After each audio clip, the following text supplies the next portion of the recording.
نحمده ونستعينه ونستغفره ونعوذ بالله من شرور أنفسنا ومن سيئات أعمالنا. من يهده الله فلا مضل له ومن يضلل فلا هادي له، وأشهد أن لا إله إلا الله وحده لا شريك له، وأشهد أن محمدا عبده ورسوله صلى الله عليه وسلم. أما بعد، اللهم صل وسلم على نور الأنوار وسر الأسرار وضياء الأغيار ومفتاح باب اليسار سيدنا محمد المختار وآله الأطهار وصحبه الأخيار عدد نعم الله وأفضاله. Baada ya kumshukuru Allah subhanahu wa ta'ala na kumtakia rahma na amani mtukufu wa daraja Bwana Mtume Muhammad sallallahu alayhi wa alihi wasallam, leo inshallah ta'ala khutba yetu tasimama ametambatana na neno la Mwenyezi Mungu subhanahu wa ta'ala aliposema, wa in tatawallaw yastabdil qawman ghayrakum thumma la yakunu amthalakum. Mpendwa katika imani, baada ya kumshukuru Allah subhanahu wa ta'ala na kumtakia rehema na amani mtukufu daraja Bwana Mtume Muhammad sallallahu alayhi wasallam, kabla ya kuingia katika maudhui yetu ya leo, ningependa kujihusia nafsi yangu pamoja na kuhusia waumini wenzangu juu ya swala zima la uchamungu.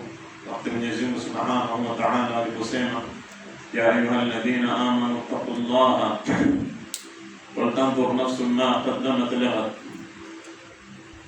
enyi ambaye kwamba mumeamini mwogopeni Mwenyezi Mungu. Wal tanzur nafsun ma qaddamat lighad, na iangalie ama itizame nafsi ambacho kwamba ni kitu gani umetanguliza kesho yako utakapokufa, utakapofufuliwa, kitu gani ambacho kwamba kitakwenda kukutetea, ama ni amali gani ambayo kwamba itakwenda kusimama na wewe kaburini na kesho mbele ya Mola subhanahu wa ta'ala. Mwenyezi Mungu subhanahu wa ta'ala anatuambia katika kitabu chake kitukufu,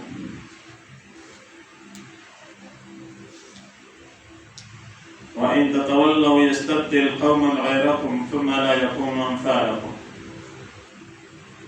Aya hii inapatikana katika sura Muhammad aya ya 38.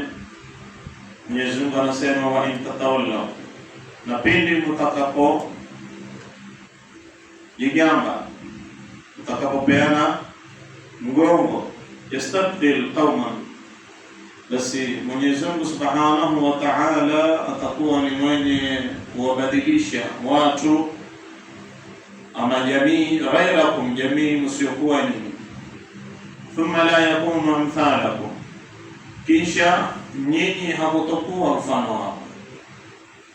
Wa in tatawallaw, mtakapokuwa na jeuri, yastabdil qauman ghayrakum, Mola sema watabadilishwa watu ama jamii wengine siokuwa nyinyi. Thumma la yakunu amthalakum, kisha watu hao ambao kwamba watabadilishwa ama wataletwa badala yetu sisi, hawatakuwa mfano wenu. Hadhihi al-aya, aya hii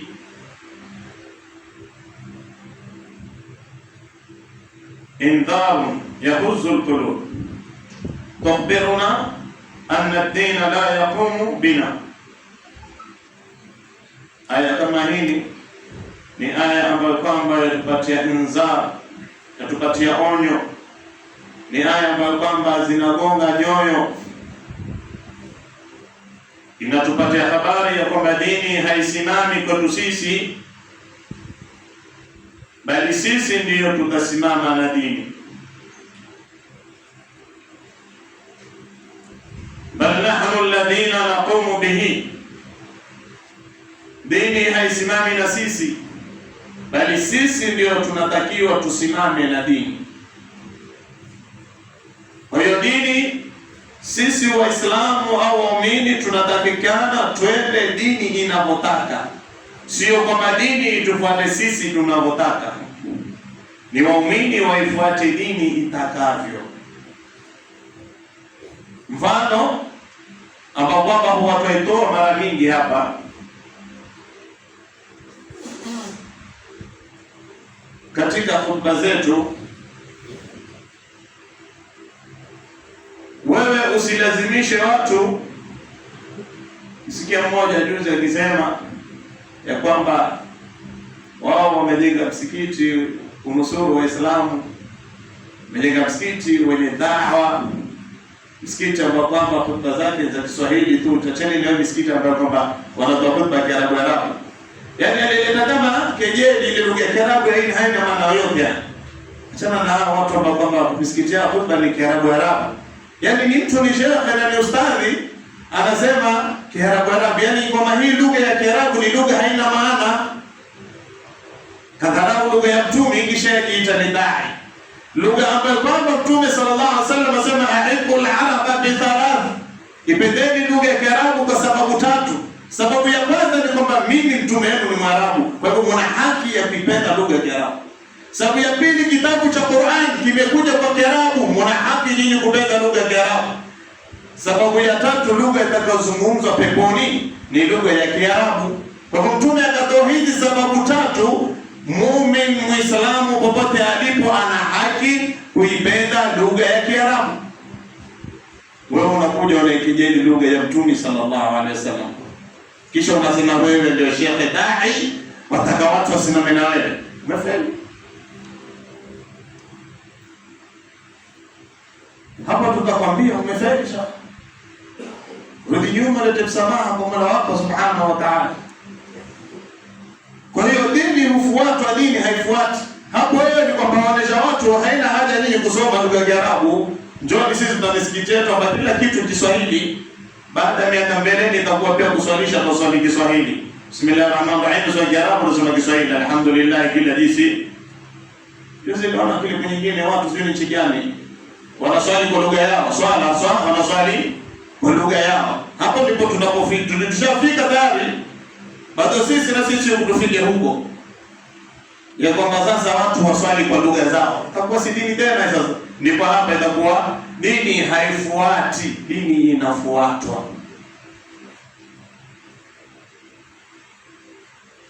Yaani kwa sisi hatutaki kufuata dini, ndio umetupatia mashehe kazi ya kutafsiri khutba Kiswahili.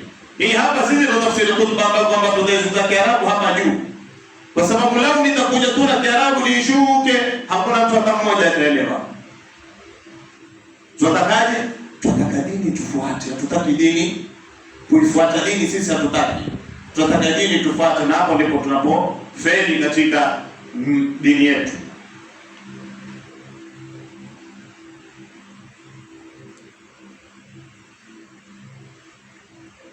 Fa ina aradna anillah, tutakapo mbea Mwenyezi Mungu ngongo, yastabdiluna bighairina, basi Mwenyezi Mungu subhanahu wa ta'ala atakwenda kubadilisha jamii nyingine na sisi tutaondolewa.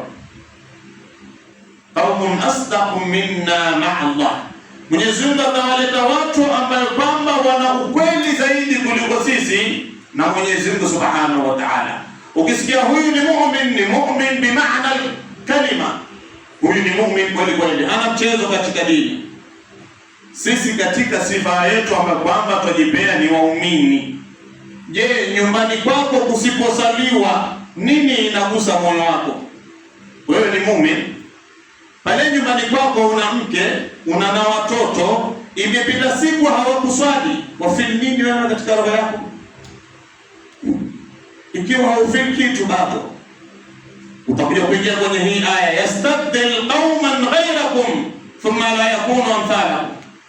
Utakuja kuingia katika hii aya, Allah atakurosha wewe, utabadilishwa, utaangamizwa. Utaletwa watu ambao kwamba watakuwa ni wenye kufanya, wana ukweli katika dini yao, wana ghaira katika dini yao. hawakubali mchezo katika dini, na hivyo ndio walikuwa masahaba. Hivyo ndivyo ambapo kwamba masahaba walivyokuwa hawataki mchezo katika dini kabisa. Mimi na wewe, watoto wetu wanasoma shule, likizo hii shule zimefungwa, ndio kuna holiday classes, watoto wetu wako skuli badala ya madrasa. Mtoto wako atajua nini? Yastabdil qauman ghayrakum, utabadilishwa, utaondoshwa, waletwa watu wengine. Wewe mtoto wako Jumamosi alikuwa anaenda shule, ulikuwa unafeel nini katika roho yako? Mbona mwanangu haendi madrasa Jumamosi? Mbona mtoto wangu hajui Qur'ani? Wafeel nini katika moyo wako? Mbona mtoto wangu hajui kuswali? Wasikia nini katika moyo wako? Bali swali gumu zaidi, mbona mimi sijui kuswali? Hata wewe mwenyewe jiulize, si ajabu wewe pia hujui kuswali. Na ndio maana hukuona umuhimu wa mtoto wako kwenda madrasa au kwenda madrasa Jumamosi. Ukamwacha madrasa siku zake zote skuli, Jumamosi aende skuli, Jumapili atapumzika au akitaka tena madrasa. Nini? Wewe mwenyewe hujui kuswali. Wewe mwenyewe huna dini.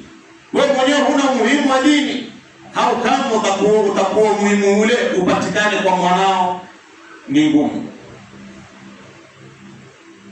Leo kila mtu ako tayari kulipia mtoto wake holiday classes. Kwa sababu nini? Kwa sababu mimi nimesoma tu hivi, ni supervisor. So mtoto wangu toka awe manager, namlipia kila siku, hata Jumapili kiwezekana aende shule. Kwa sababu asisome elimu yake hiyo juu, awe manager yeye. Unajidanganya hakika. Hii ni kujidanganya, unajidanganya. Wewe huwezi kumpangia mtoto wako kazi. Hata ukafanyaje? Enda mbinguni urudi ardhini. Huwezi kumpangia mtoto wako kazi.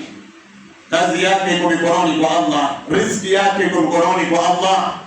Wewe nako msomeshe skuli tu. Skuli imefika siku, skuli imefungwa, mtoto madrasa.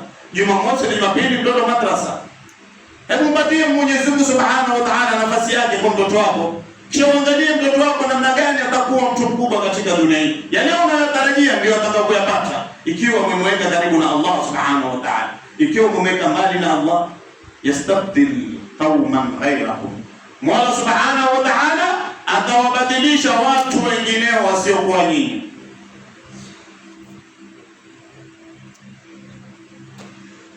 Undhuru ila hal al-ummah al-yawm. Undhuru ila hal al-ummah al-yawm. Angalieni hali gani umma wa Kiislamu leo vile tuko. Dhaifa fi iman. Imani zetu zimekuwa chini kabisa. Imani zetu zimekuwa duni kabisa. Hatuna imani. Taallaka bidunia. Imani zetu zimeshikana na ulimwengu. Ghaflatun an nasrati ad-din. Tumesahau kuinusuru dini ya Mola Subhanahu wa Ta'ala. Mmoja katika kuinusuru dini ya Mola Subhanahu wa Ta'ala ni kumpa mtoto wako elimu ya dini. Mmoja katika wewe muumini, ili uingie katika wale ambao kwamba wameinusuru dini ya Allah, ni hakikishe mtoto wako amesoma dini. Nuhakikishe mtoto wako Jumamosi madrasa atapatikana. Nuhakikishe mtoto wako hata kama ako form 4, bwana shule anaenda na madrasa ataenda. Kinyume siku hizi kwa mtoto yeye akifika form 1, yeye ashakuwa machua, ni mkubwa, hafai kusoma madrasa. Madrasa ni aibu. Itakuwa ni aibu kusoma madrasa huyu, ushakuwa mtu mkubwa. Sasa yeye mtu wa skuli tu huyu. Na hiyo ni mfano iko wazi kwa jionea wenyewe Waislamu. Mtoto akifika form 1 yeye akuwa basi ni mkubwa, na ni skuli mpaka form 4, university mpaka malize, madrasa bye bye. Kisha wewe utainusuru lini dini ya Allah? Kisha wewe itakuwa vipi ilani wewe ufiki kitu kwenye roho yako? Kisha wewe ulimwengu itakuwaje katika ulimwengu Muislamu adhulumiwe, wewe usikie kwamba mbona Muislamu kadhulumiwa? Hata kaletwa ndege ya bure hapa ingie twende jirani, hakuna hata mmoja atakayekutoka. Kwa sababu majumba yetu wenyewe tushinda sisi. Watoto wetu watushinda. Watoto wetu ukashinda kupata nusra, kesho utakwenda kuulizwa na Allah subhanahu wa ta'ala. Utamjibu nini Mwenyezi Mungu subhanahu wa ta'ala wakati mtoto wako ako na makaratasi yote ya skuli, lakini Qur'an ukampatia juzu amma hajui kusoma? Hili swali utaulizwa na Allah.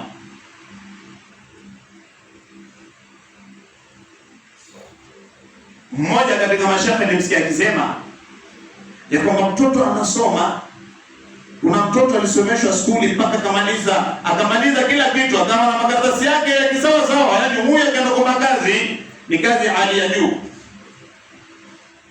lakini baada ya kumaliza graduation zake na tayari ashapeleka makaratasi yake kwenye makampuni kadhaa, bado tu kuitwa. Ule mtoto siku ameitwa kwenda kuripoti kazini, siku hiyo ndio amekufa.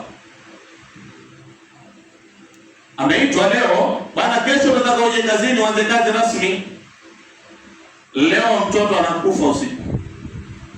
Asubuhi watu wanaamka na shughuli ya mazishi, wanampeleka kumzika.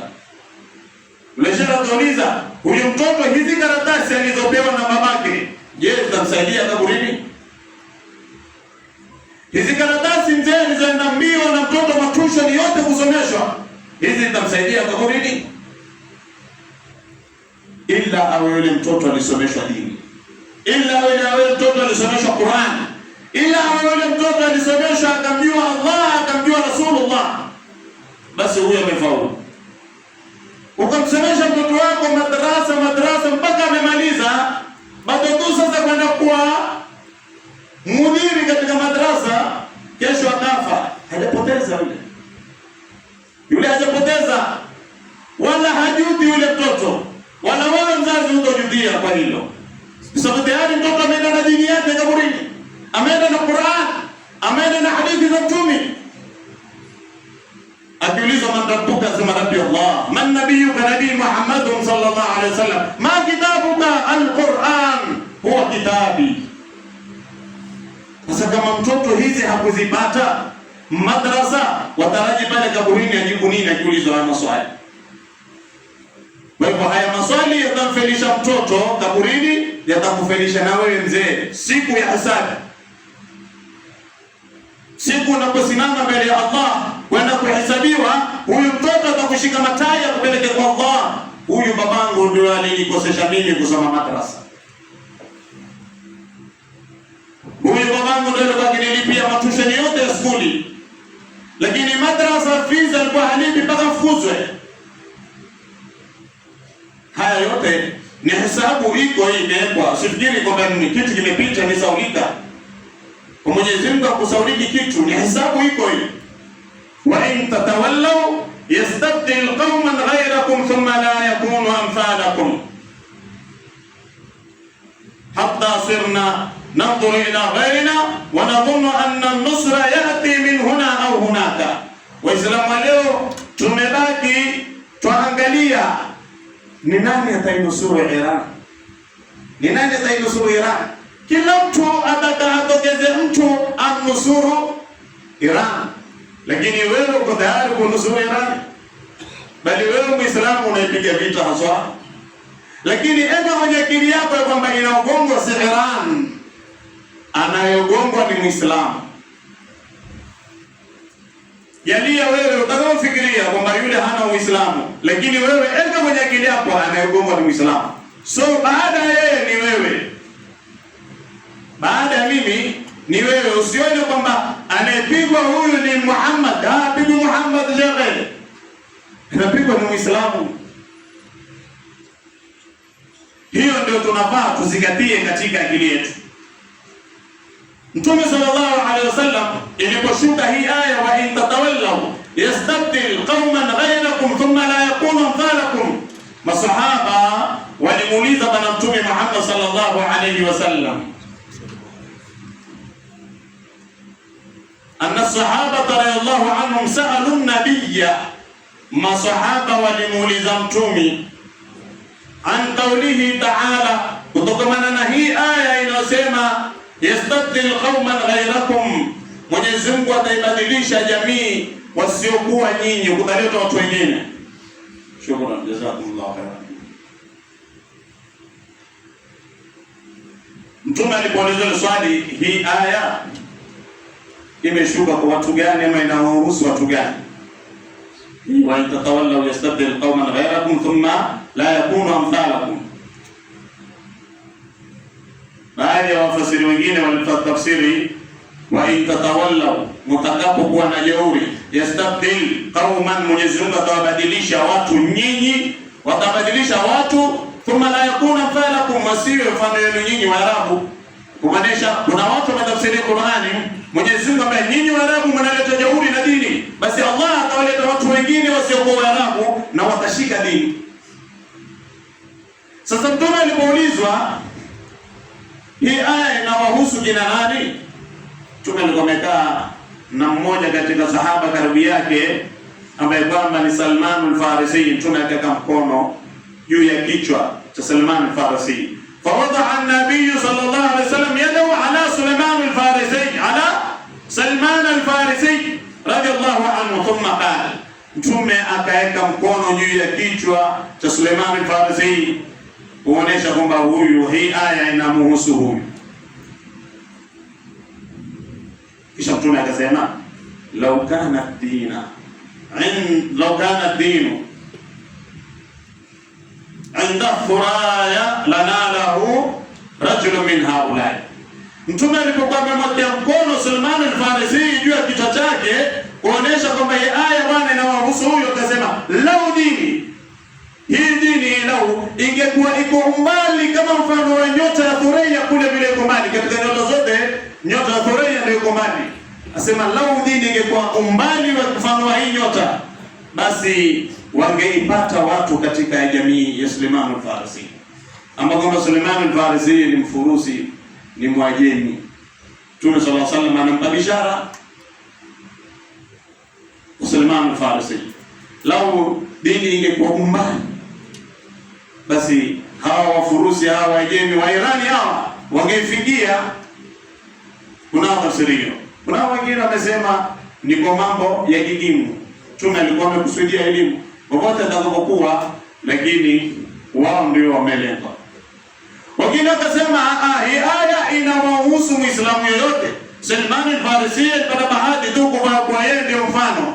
Mbona sio wewe mfano? Kwani hapa nilipoweka Suleiman peke yake, Yesu ali Suleiman ndio aliulizwa alafu yeye akajibu. Sikuna masahaba ndio wamemuuliza swali, mbona usiwekee wewe mkono? Mbona isilengeshe kwako? Ikalengeshwa kwa Salman al-Farisi ambaye ni Mwajemi, ambaye ni Mwirani, ambaye Mwirani huyu ambaye wewe sasa hivi humtambui na muona hafai. Hapo katika Uislamu wewe ndio Muislamu, wala tuzakku anfusakum. Isafishe. Wajua Muislamu ni nini Uislamu? Kishajua hiyo ndio una shida nini Uislamu? Uislamu ni kusema ashhadu an la ilaha illa Allah wa anna Muhammadar Rasulullah. Story imeisha. Uswali usiswali ndio kesi nyingine. Lakini wewe ni Muislamu. Wakati katika masahaba walisema ashhadu an la ilaha illa Allah wa anna Muhammadar Rasulullah, hawakuswali na wakafa na wako peponi. Wewe ambaye kwamba yale ambayo kwamba yako kule wewe huyafanyi, wafanya mangapi wewe kushinda yale? Jifikirie wewe wafanya mangapi? Na kama hufanyi, wewe ni katika wale wasafi. Ulikuwaje? Ulipata wapi hii aya ya kujisafisha wewe kwamba wewe ndio muumini, wewe ndio Muislamu wa kweli, wewe ndio una haki, wewe ndio utaingia janna? Ijauri umetoa wapi Muislamu mwenzangu? Wakati Mwenyezi Mungu Subhanahu wa Ta'ala hakuna hata mmoja atakayekwenda kuingia peponi kwa amali yake. Kila siku ujione huko chini katika amali unazofanya. Man tawadha lillahi rafa'ahu Allah. Yeyote ambaye kwamba atajiweka chini katika ibada unazozifanya, Mwenyezi Mungu atakuinua kesho siku ya Kiyama.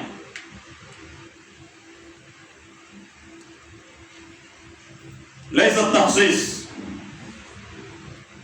Mwenyezi Mungu Subhanahu wa Ta'ala, iwapo wewe utajiweka chini katika ulimwengu kiibada na uone kwamba wewe huna amali yoyote mbele ya Allah, basi wewe Mungu atakwenda kuinua. Na wakati ukimwona yule ni wa motoni, yule ni wa motoni, yule bana amekufuru, hichi kibali cha kutoa huyu ni kafir, huyu ni nani, umekitoa wapi wewe? hana wewe nani? Sasa kisha niambia pia wewe nani? Sasa mimi ni muumini. Ukisema wewe ni muumini kwa sababu wale wote wanafanya makafiri, wewe ndio unafaa.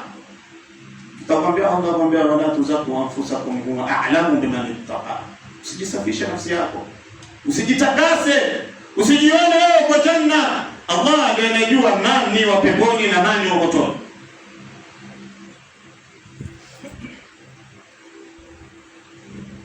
فاحذروا أن تكون من الذين قال فيهم فاحذروا أن تكونوا من الذين قال الله فيهم وإن تتولوا يستبدل قوما غيركم ثم لا يكونوا أمثالكم. Chunga sana Muislamu, usiwe wewe ni katika wale ambao kwamba wamelengwa na hii aya. Chunga wewe Muislamu, isiwe wewe ndio mlengwa katika aya hii.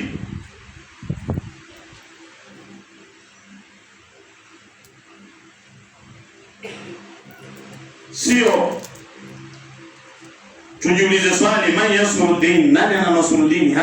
Bali tujiulize hal nahnu ahlu nusrati lidini, je sisi ndio tutakaye nusuru hii dini? Je sisi ndio tunafaa kuinusuru dini ya Allah? Hal qulubuna hayya, je nyoyo zetu ziko hai? Hal nahnu sadiquna ma'a Allah, je sisi tuna ukweli na Mwenyezi Mungu Subhanahu wa Ta'ala?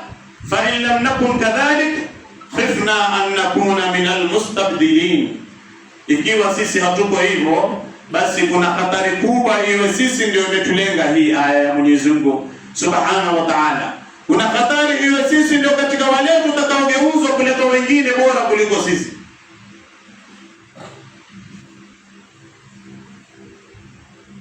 Leo Waislamu wanadhulumiwa, Waislamu wananyanyaswa, Waislamu wanapokonywa haki yao, Waislamu wengine tumenyamaza.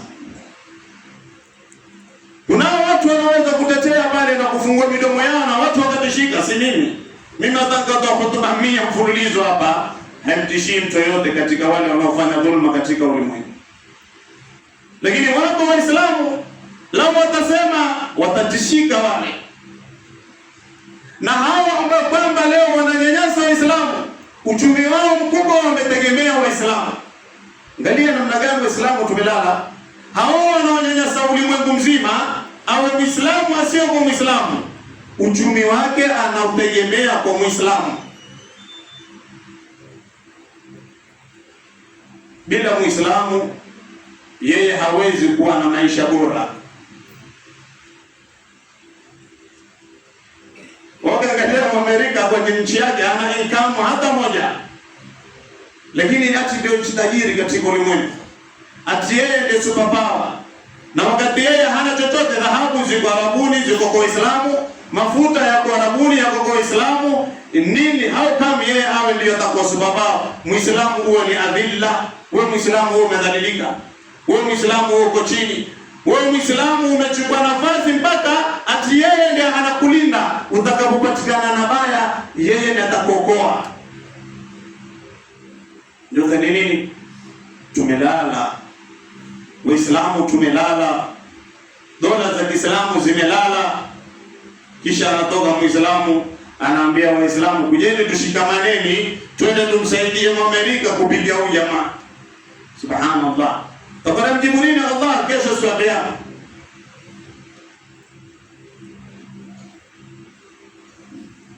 Kesho siku ya Kiyama Mwenyezi Mungu tutamjibu nini ya Waislamu?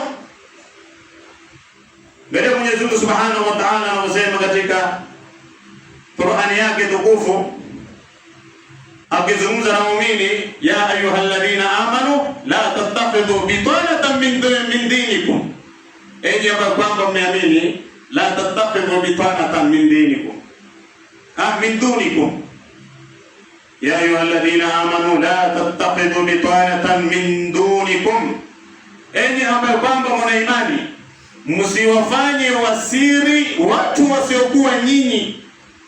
Wewe uko na imani, wewe ni muumini, basi msiri wako awe ni muumini. Asiyokuwa muumini asiwe msiri wako, usimpe siri zako.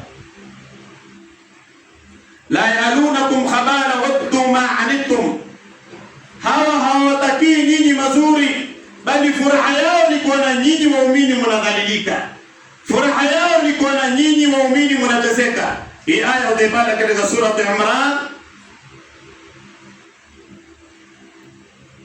aya 118. Katika sura Imran aya 149, angalie Mwenyezi Mungu anasema, ya ayyuhalladhina amanu in tuti'u alladhina kafaru yaruddukum ala aqabikum fatanqalibu khasirin, enyi ambao kwamba mmeamini, mkiwatii, mkiwafuata wale ambao kwamba wamekufuru, ni makufara, yaruddukum ala aqabikum, watawarudisha nyinyi kule nyuma mlipokuwa makafiri, kisha mtabaki na fatanqalibu khasirin, mtabaki na hasara nyingi.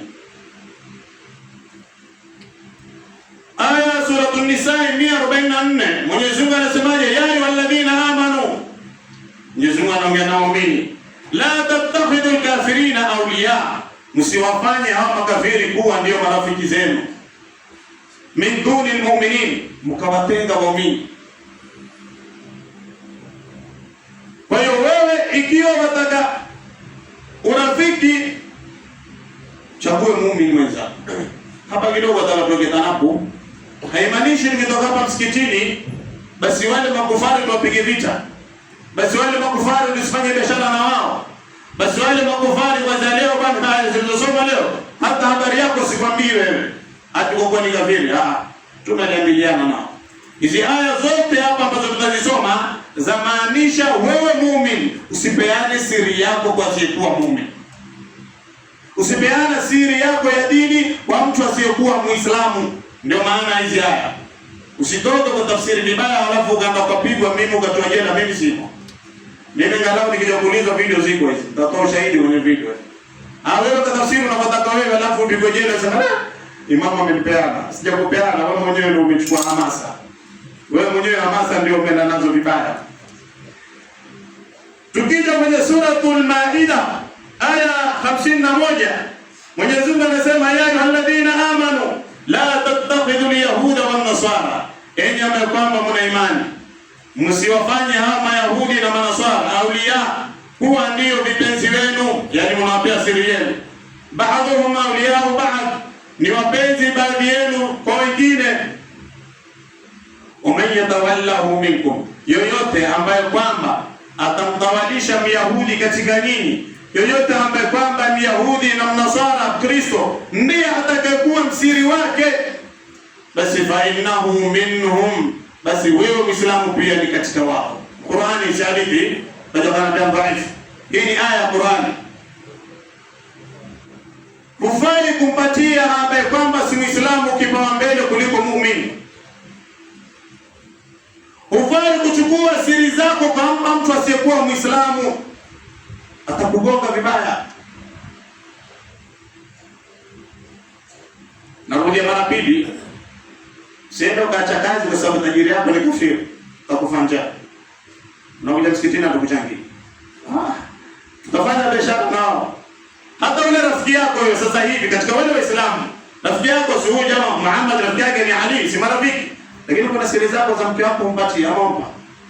Kuna siri zako ambazo ni wewe na mke wako, ni wewe na baadhi ya maneno ni siri umpatie. Na hiyo ndivyo inapatikana. Ukipeana siri zako kwa kila mtu, utajipata umeanikwa mwisho wa mwisho.